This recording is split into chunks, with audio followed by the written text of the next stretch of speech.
தஞ்சை மாவட்டம் கும்பகோணத்தில் விடுதலை சிறுத்தைகள் கட்சியின் தலைவர் திருமாவளவன் நேற்று அம்பேத்கர் சிலையை திறந்து வைத்தார். பின்னர் அவர் நிகழ்ச்சியில் பேசினார். அவர் பேசும்போது திமுக கூட்டணியிலிருந்து வந்துவிடுங்கள், கூடுதல் தொகுதி தருகிறோம், ஆட்சியில் பங்கு தருகிறோம் என்றெல்லாம் ஆசை காட்டி பேரம் பேசினார்கள். ஆனால் இது போன்ற அரசியல் நிகழ்வுகளுக்கெல்லாம் விடுதலை சிறுத்தைகள் கட்சி ஒருபோதும் மயங்காது.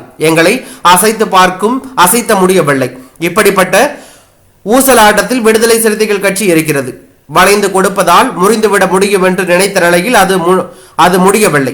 நான் வளைந்து கொடுப்பவன் தான். அதற்காக என்னை எவ்வளவு எளிதாக ஒடித்துவிட முடியாது.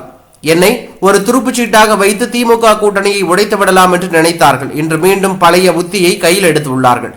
அதிமுக கூட்டணியில் பாஜக தான் தலைமை தாங்கி நடத்துகிறது என்ற உத்தியில் தான் அமித்ஷா அறிவிப்பு வெளியிட்டுள்ளார்.